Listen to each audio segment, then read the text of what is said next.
ओम शांति। अतिथि मुरली तारीख है 21/5/26। अज मिठा मिठा बाप दा रचवंदा मिठे मिठे बार तां बाप वटि आया आहियो पंहिंजी सोईवी तकदीर जॻाइण। तकदीर जॻण माना विश्व जो मालिक ठहिणु। तकदीर जॻण माना विश्व जो मालिक ठहिणु। प्रश्न: कहिड़ी खुराक तव्हां ॿारनि खे बाप समान बुद्धिवान ठाहे ॾींदी आहे? उत्तर आहे ये पढ़ाई। तव्हां ॿारनि जी बुद्धि जी खुराक आहे। रोज़ पढ़ाई पढ़ंदा आहिनि, अर्थात हिन खुराक खे वठंदा आहिनि, हुननि जी बुद्धि पारस ठही वेंदी आहे। पारसनाथ बाप जो बुद्धिवाननि जी बुद्धि आहे, उहो तव्हांखे आप समान पारस बुद्धि ठाहींदा आहिनि। गीता तकदीर जॻाए करे आई आहे। ओम शांति। गीत जी लाइन ॿुधी करे बि मिठे मिठे ॿार जा रोमांच खड़े थियणु खपनि। आहे त कॉमन गीत तकदीर जॻाए करे आई आहे, परंतु हिन जो सार ॿियो कोई न ॼाणंदा आहिनि। बाबा ई अची करे गीत शास्त्र आदि जो अर्थ सम्झाईंदा आहिनि। मिठे मिठे ॿार इहे बि ॼाणंदा आहिनि कि कलयुग में सभिनि जी तकदीर सुम्ही पई आहे। सतयुग में सभिनि जी तकदीर जॻल आहे। सोईवी तकदीर खे जॻाइण वारो ऐं श्रीमत ॾियण वारो अथवा तदबीर ठाहिण वारो हिकु बाप ई आहे। उहो ई वेही ॿारनि जी तकदीर जॻाईंदा आहिनि। जीअं ॿारु पैदा थींदो आहे, हुनजी तकदीर जॻी वेंदी आहे न। ॿारु ॼमियो, हुननि खे इहो पतो पइजी वेंदो आहे कि असां वारिस आहियूं। हूबहू इहा बेहद जी ॻाल्हि आहे। ॿार ॼाणंदा आहिनि कल्प कल्प असांजी तकदीर जॻंदी आहे, पोइ सुम्ही पईंदी आहे। पावन ठहींदा आहियूं त तकदीर जॻंदी आहे। पावन गृहस्थ आश्रम चइबो आहे न।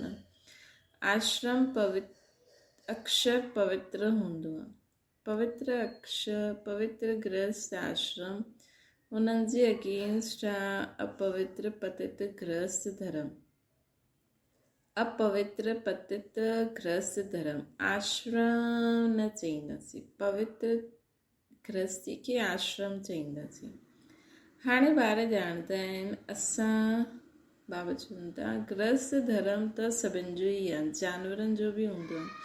ॿार त सभु पैदा कंदा आहिनि न, जानवरनि खे बि चईंदा आहियूं न गृहस्थ धर्म में। हाणे ॿार ॼाणंदा आहिनि असां स्वर्ग में पवित्र गृहस्थ आश्रम में हुयासीं, देवी देवता हुयासीं न, उन्हनि जी महिमा बि ॻाईंदा आहियूं। सर्वगुण संपन्न 16 कला संपूर्ण तव्हां ख़ुदि बि ॻाईंदा आहियो। हाणे सम्झंदा आहियो असां मनुष्य खां देवता वरी खां ठहूं था। गायन बि आहे न मनुष्य खां देवता। ब्रह्मा विष्णु शंकर खे बि देवता चईंदासीं। ब्रह्मा देवता आहे नमः, पोइ चईंदा आहिनि शिव परमात्मा आहे नमः। हाणे हुननि जो अर्थ बि तव्हां ॼाणंदा आहियो। उहो त अंधश्रद्धा सां सिर्फ़ु चई ॾींदा आहिनि। हाणे शंकर देवता नमः चईंदा आहिनि, शिव जे लाइ चईंदा शिव परमात्मा आहे नमः, त फ़र्क़ु थी वियो न। उहो देवता थी वियो, उहो परमात्मा थी वियो। शिव ऐं शंकर खे हिकु न चई सघंदा आहियूं। तव्हां ॼाणंदा आहियो असां बराबरि पत्थर बुद्धि हुयासीं। हाणे बाबा ज्ञान ॾियनि था त पारस बुद्धि ठहूं था। देवताउनि खे त पत्थर बुद्धि न चईंदासीं। पोइ ड्रामा अनुसार रावण राज्य में सीढ़ी उतरणी आहे त पारस बुद्धि खां पत्थर बुद्धि ठहिणो ई आहे। सभिनि खां बुद्धिवान त हिकु बाबा आहे। हाणे तव्हांजी बुद्धि में दम न रहियो, बाबा उन्हनि खे वेही पारस बुद्धि ठाहींदा आहिनि। तव्हां हिते ईंदा आहियो पारस बुद्धि ठहिणु। पारसनाथ जा बि मंदर आहिनि, हुते मेला लॻंदा आहिनि, परंतु कंहिंखे पतो न आहे कि पारसनाथ केरु आहे। वास्तव में पारस ठाहिण वारो त हिकु बाबा आहे। उहा आहे बुद्धिवाननि जी बुद्धिवान। इहा ज्ञान आहे न, तव्हां ॿारनि जी बुद्धि जे लाइ खुराक आहे। इन सां बुद्धि केॾी पलटजी वेंदी आहे न, बाबा जी हिन ज्ञान सां असांजी बुद्धि केॾी पलटंदी आहे। इहा दुनिया आहे काटनि जो जंगल, केतिरो हिक ॿिए खे दुख ॾींदा रहंदा आहिनि। हाणे त आहे तमो प्रधान रौरव नर्क। हाणे इहे तमो प्रधान रौरव नर्क। गरुड़ पुराण में बि त रोचक ॻाल्हियूं लिखी छॾियूं आहिनि। हाणे तव्हां ॿारनि जी बुद्धि खे खुराक मिली आहे, बेहद जो बाप खुराक ॾींदा आहिनि। इहा पढ़ाई आहे न, इनखे ज्ञान अमृत भी चई ॾींदा आहिनि। कोई जल आदि न आहे। अॼुकल्ह सभु चीजुनि खे अमृत चई ॾींदा आहिनि। गंगा जल खे बि अमृत चईंदा आहिनि। देवताउनि जा पेर धोई करे पीअंदा आहिनि, उन्हनि खे अमृत चई ॾींदा आहिनि। हाणे इहा बि बुद्धि सभु सम्झण जी ॻाल्हि आहे। इहा अंजलि अमृत आहे, पतित पावनी गंगा जो जल आहे। अंजलि जो ॾींदा आहिनि, उहे हीअं न चईंदा आहिनि कि पतितनि खे पावन ठाहिण वारो। गंगा जल जे लाइ चईंदा आहिनि पतित पावन। अंजलि जो ॾींदा आहिनि, उहे हीअं न चईंदा आहिनि कि पतितनि खे पावन ठाहिण वारी अंजलि आहे। न, गंगा जल जे लाइ चईंदा आहिनि पतित पावनी आहे। चईंदा बि आहिनि मनुष्य मरे त गंगा जल मुख में हुजे। ॾेखारींदा आहिनि अर्जुन बाण मारी, पोइ अमृत जल पीआरे। तव्हां ॿारनि कोई बाण आदि न हलाया। हिकु गांव आहे, जाते बाण सां लड़ंदा आहिनि। हुतां जे राज खे ईश्वर जो अवतार चईंदा आहिनि।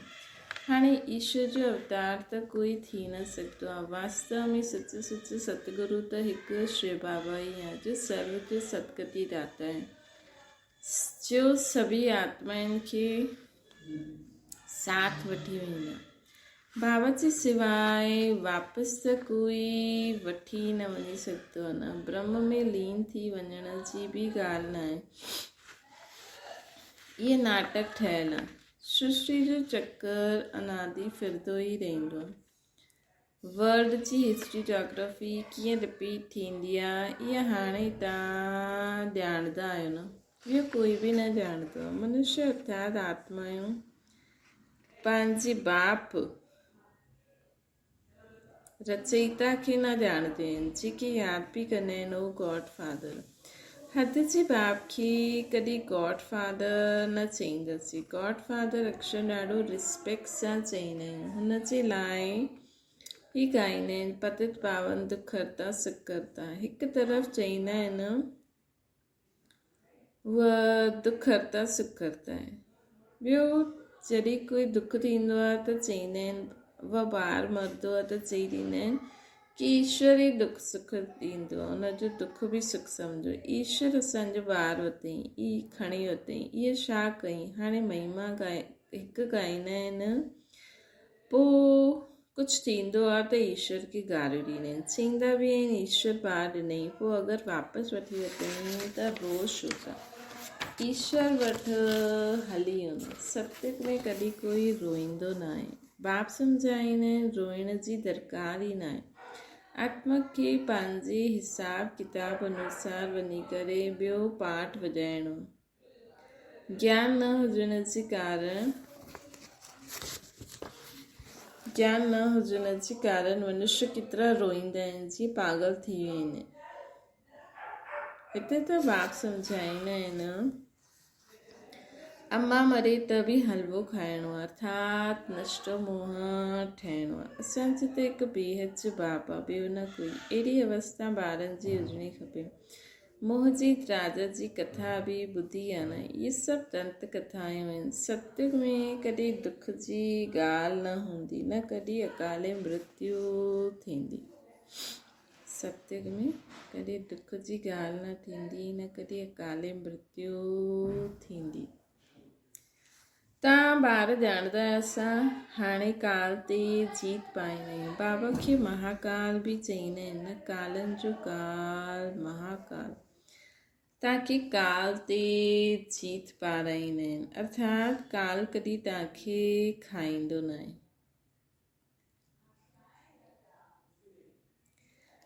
काल आत्मा खे न खाईंदो आहे। आत्मा हिकु शरीर छॾे ॿियो वठंदी आहे, हुनखे चइबो आहे काल खाई वियो।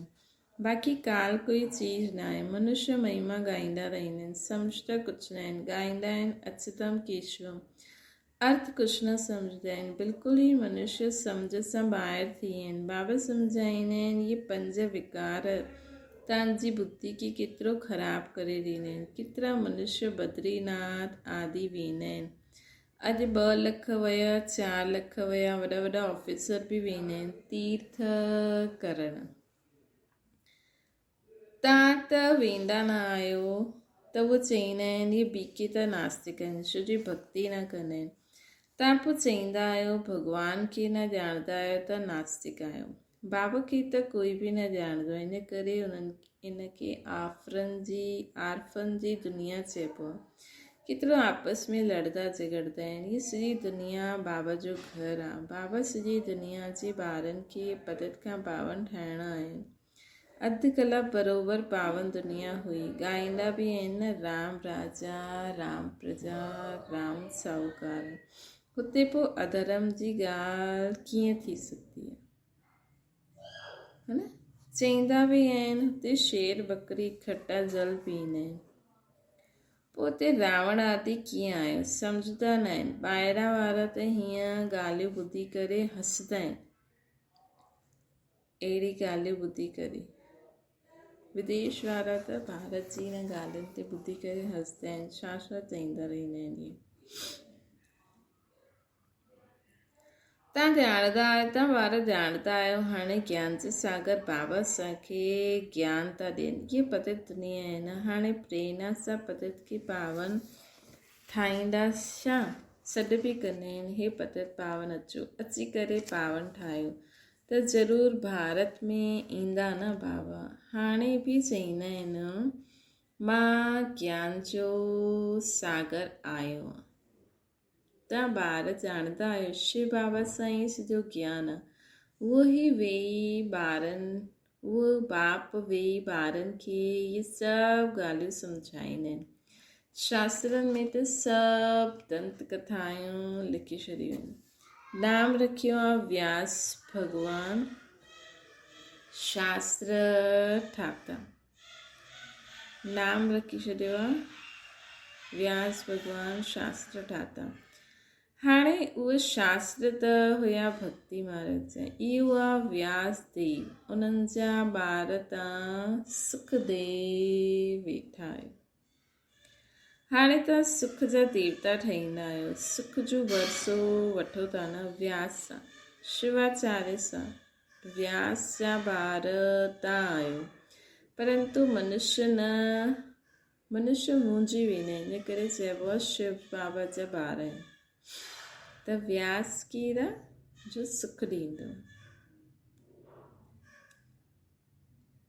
व्यास देव उन जा ॿार तव्हां सुखदेव आहियो। त वैसे व्यास शिव बाबा आहे न। त बाबा चईंदा आहिनि लेकिन मनुष्य मुंहिंजी वेंदा, हिन करे शिव बाबा जा ॿार चईंदा आहिनि।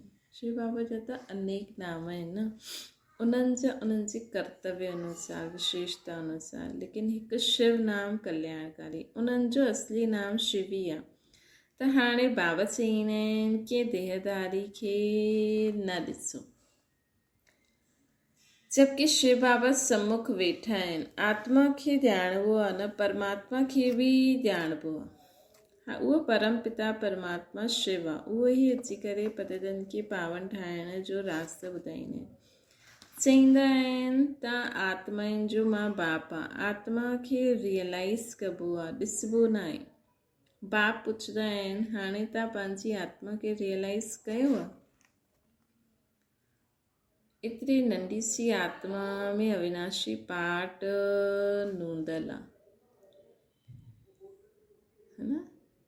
असांजी आत्मा में जीअं जीअं सम्झ वधंदी वेंदी, शक्ति ईंदी वेंदी, गुणनि जी धारणा थींदी वेंदी, उन अनुसार चमक ईंदी आहे। जीअं हिकु रिकॉर्ड आहे न, तव्हां ॼाणंदा आहियो असां आत्मा ई शरीर धारण कंदा आहियूं। पहिरियों तव्हां देह अभिमानी हुयो, हाणे देही अभिमानी ठहिया आहियो।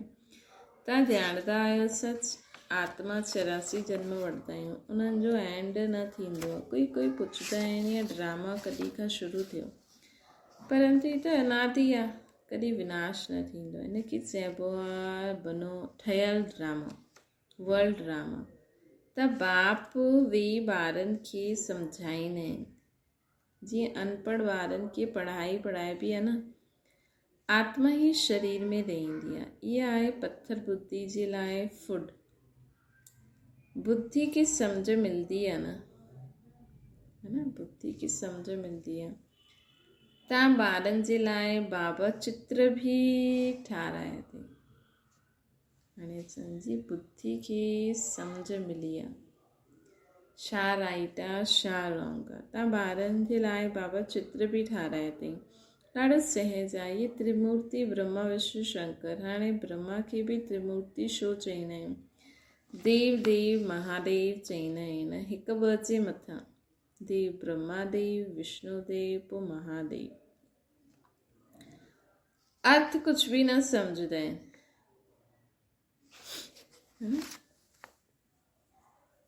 त्रिमूर्ति ब्रह्मा विष्णु शंकर। ब्रह्मा खे बि त्रिमूर्ति छो चईंदा आहिनि? छो जी हिकु ब्रह्मा बाबा ई त हाणे ब्रह्मा आहे, पोइ शंकर जो पाठ बि वॼाईंदा, पोइ विष्णु मतिलबु लक्ष्मी नारायण जो पाठ बि वॼाईंदा, है न। इन करे त्रिमूर्ति ब्रह्मा चईंदा आहिनि। वैसे त्रिमूर्ति बाबा जे चित्रनि में शिव बाबा हिननि टिनिनि द्वारा कर्तव्य कराईंदा आहिनि। इहे ॻाल्हियूं कोई शास्त्रनि में न आहे। बाबा चईंदा आहिनि कि मां इन भक्ति मार्ग में जो त्रिमूर्ति चईंदा आहिनि हुनजो अर्थ इहो आहे। हाणे ब्रह्मा देवता कीअं थी वियो? प्रजापिता ब्रह्मा त हिते हुजणो खपे न। इहे ॻाल्हियूं कोई शास्त्रनि में न आहिनि। पर बाबा त चवनि था ब्रह्मा खे बि देवता थोरी चईंदासीं। बाप चईंदा आहिनि मां हिन शरीर में प्रवेश करे इन्हनि द्वारा तव्हांखे सम्झाईंदो आहे, इन्हनि खे पंहिंजो ठाहींदो आहे, इन्हनि जे ॾाढे जन्मनि जे अंत में ईंदो आहे। इहे बि 5 विकारनि जो संन्यास कंदा आहिनि। संन्यास करण वारनि खे योगी ऋषि चइबो आहे। हाणे तव्हां राज ऋषि आहियो न, 5 विकारनि जो संन्यास तव्हां कयो आहे त नाम बदिलंदो आहे न, तव्हां राजयोगी ठहींदा आहियो। तव्हां प्रतिज्ञा कंदा आहियो। उहे सन्यासी माण्हू त घर बार छॾे वेंदा आहिनि। हिते त स्त्री पुरुष इकट्ठे रहंदे प्रतिज्ञा कंदा आहिनि। असां विकार में कॾहिं न वेंदासीं। मूल ॻाल्हि आहे ही विकारनि जी, न। ॾिसो, पवित्र रहणु अलॻि ॻाल्हि आहे, लेकिन पोइ ज्ञान खे सम्झी करे हुनखे सम्झणु कि इहा ॻाल्हि हीअं छो, इहा ॻाल्हि हीअं छो, त उहो समझदार थियण बि अलॻि ॻाल्हि आहे। गुणनि जी धारणा करे हुन अनुसार कर्म करण बि अलॻि ॻाल्हि आहे।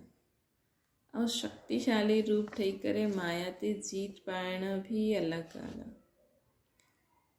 युक्त थी करे ॿियनि खे ज्ञान सम्झाइण, नफ़्स ॾिसी करे ज्ञान सम्झाइण बि अलॻि ॻाल्हि आहे। कहिड़ी विशेषता हुजे, है न। त हिकु पवित्रता ई न आहे। पवित्र त रहणो ई आहे, पर कई माण्हू सोचंदा आहिनि असां त पवित्र रहंदासीं, पवित्र रहंदा आहियूं त उच्च पद पाईंदासीं, लेकिन हुन सां गॾु उच्च पद पाइण लाइ ॾाढी सारी विशेषता हुजणी खपनि। संबंध संपर्क में बि कंहिंसां कीअं अचिणो आहे, कंहिंसां कीअं ॻाल्हाइणो आहे, कीअं युक्त हलणो आहे, है न। श्री बाबा जी न पवित्र गृहस्थ धर्म आहे। त गृहस्थी में त सभु कम थींदा आहिनि न, त इन करे बाबा असांखे चवनि था कि विश्व महाराज ठहिण लाइ सभु कुझु अचिणो खपे। बाबा चवनि था कि हाणे तव्हां राज ऋषि आहियो। राज ऋषि मतिलबु 5 विकारनि जो संन्यास करण वारो। 5 विकारनि जो संन्यास तव्हां कयो आहे त नाम बदिलंदा आहियो। तव्हां आहियो राजयोगी ठहींदा आहियो। तव्हां प्रतिज्ञा कंदा आहियो। उहे सन्यासी त घर बार छॾे हली वेंदा आहिनि। इहे त स्त्री पुरुष इकट्ठा रहंदा आहिनि, प्रतिज्ञा कंदा आहिनि असां विकार में कॾहिं न वेंदासीं। मूल ॻाल्हि आहे ही विकारनि जी। तव्हां ॿार ॼाणंदा आहियो शिव बाबा रचयिता आहे। उहो नई दुनिया रचंदा आहिनि। उहो बीज रूप सप्तचित आनंद जो सागर आहे, ज्ञान जो सागर आहे न शिव बाबा। स्थापना विनाश पालना कराइण जो कीअं कंदा आहिनि उहो बाबा ॼाणंदा आहिनि। त शिव बाबा में उहा विशेषता बि आहे कि कीअं पालना बि करणी। मनुष्य न ॼाणंदा आहिनि, फट सां चई ॾींदा आहिनि तव्हां बीकी त दुनिया जो विनाश कंदव। अच्छा तव्हांजे मुख में गुलाब चईंदा आहिनि इहे त विनाश जे लाइ निमित न शास्त्रनि खे न भक्ति खे न गुरूअनि खे मञंदियूं आहिनि, सिर्फ़ु पंहिंजे दादा खे मञंदियूं आहिनि। लेकिन बाप त ख़ुदि चईंदा आहिनि इहे पतित शरीर आहे, मां इन्हनि में प्रवेश कयो आहे। पतित दुनिया में त कोई पावन हूंदो न आहे। मनुष्य त जो सुनी सुनाई ॻाल्हियूं आहिनि उहे चई ॾींदा आहिनि। अहिड़ी सुनी सुनाई ॻाल्हियुनि सां त भारत दुर्गति खे पायो न। तॾहिं बाप अची करे सच ॿुधाइनि, सभिनि जी सदगति कंदा आहिनि। दुनिया वारनि ग्रंथ शास्त्रनि गुरूअनि असांखे कूड़ ॿुधाए करे हिन दुनिया जी दुर्गति कई आहे। केॾो वॾो ग़लति कमु कयो आहे न। जेके माण्हू भॻवान था सम्झनि उन्हनि ई हिन दुनिया खे दुख में ढकेलियो त केॾो पाप पईंदो हिननि खे, है न। ग्रंथनि में चई छॾियो आहे जाते ताते तूं ई तूं। एॾा सारा धार्मिक स्थान ठाहे करे भॻवान जे नाम ते ठगनि था, ख़ुदि खे भॻवान चराए करे माण्हुनि खे भटकाइनि था, असली भॻवान सां दूर था करनि, ख़ुदि ब्रह्म में लीन थियणु चाहींदा आहिनि। ऐं तव्हांखे चवनि था शिवोहम असां ई भॻवान आहियूं, है न। त बाबा जैसे चवनि था कि मनुष्यनि त सुनी सुनाई ॻाल्हियूं ॿुधंदा आहिनि, उहो चई ॾींदा आहिनि। अहिड़ी ॿुधी ॿुधाई सुनी सुनाई ॻाल्हियुनि सां ई त भारत दुर्गति खे पायो आहे न, है न। त हाणे बाबा अची करे असांखे सभु सच ॿुधाए करे असांजी सदगति था करनि। तॾहिं त गीता में लिखियल आहे न, हिन गुरु संत साधु संत सन्यासियुनि जो बि उद्धार करण वारो मां। अच्छा मीठी मीठी सिकिल जे ॿारनि प्रति माता पिता बाप दादा जो यादि प्यार और गुड मॉर्निंग। रूहानी बाप जी सभिनि रूहानी ॿारनि खे नमस्ते। असांजी बि रूहानी माता पिता बाप दादा खे यादि प्यार गुड मॉर्निंग और नमस्ते।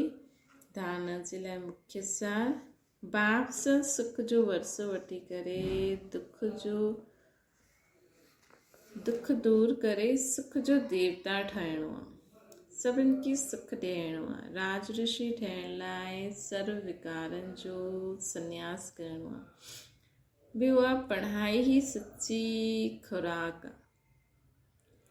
सदगति जे लाइ सुनी सुनाई ॻाल्हियुनि खे छॾे हाणे बाप जी श्रीमत ते हलो। हिकु बाप सां ई ॿुधणो आहे, मोह जी ठहिणो आहे न। वरदान पंहिंजे असली संस्कारनि खे इमर्ज करे सदा हर्षित रहण वारा ज्ञान स्वरूप ठहो। जो ॿार ज्ञान जो सिमरन करे हुनजो स्वरूप ठहींदा आहिनि उहे सदा हर्षित रहंदा आहिनि। सदा हर्षित रहण इहे ब्राह्मण जीवन जो असली संस्कार आहे। दिव्य गुण पंहिंजी चीज़ आहे, अवगुण माया जी चीज़ आहे जो संग दोष में सां आया आहिनि। हाणे हुनखे पीठ करे ॾियो ऐं पंहिंजे ऑलमाइटी अथॉरिटी जी पोज़ीशन में रहो त सदा हर्षित रहंदो। त हर्षित रहण लाइ जो पंहिंजा असली संस्कार आहिनि उन्हनि खे इमर्ज करो। कोई बि आसरी व व्यर्थ संस्कार साम्हूं अचण जी हिम्मत बि न रखी सघंदो। सगना संपूर्णता जो लक्ष्य साम्हूं रखो त संकल्प में भी कोई आकर्षित न करे सघंदो। अव्यक्त इशारो, हिकु मत जे लाइ हिकु रूहानी तावीज़ सदा पाण वटि रखो कि असांखे ॿियनि खे रिगार्ड ॾियणो आहे और रिगार्ड वठिणो आहे। ये रिगार्ड जो रिकॉर्ड सफलता जो अविनाशी रिकॉर्ड थी वेंदो। मुख ते हिकु ई सफलता जो मंत्र हुजे कि पहिरियों तां ये महामंत्र मन सां ई पक्को करो।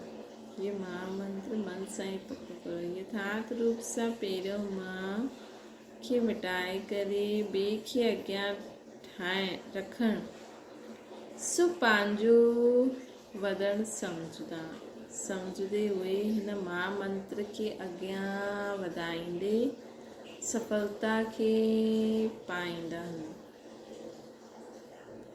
यथार्थ रूप सां पहिरियों मां खे मिटाए करे ॿिए खे अॻियां वधाइणु सो पंहिंजो वधणु ये समझदे हुए महामंत्र खे अॻियां वधाईंदे सफलता खे पाईंदा रहो। ये मंत्र ऐं तावीज़ सदा रहे त प्रत्यक्षता जो नगाड़ो वॼी वेंदो। अच्छा, ओम शांति। बाबा खे यादि करो।